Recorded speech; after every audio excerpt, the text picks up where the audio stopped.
Welcome. In this video, I'll show you how to check Laravel version in CMD. All right.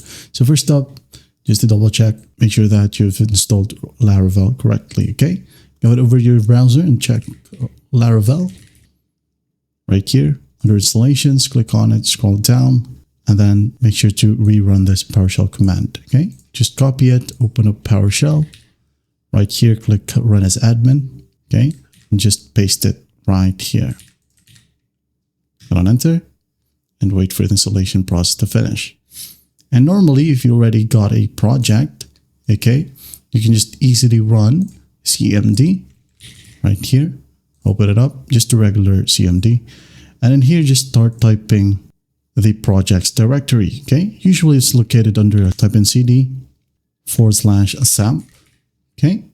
Once done, just hit on enter, then go ahead and find cd htdocs. Okay, this is a subfolder right here.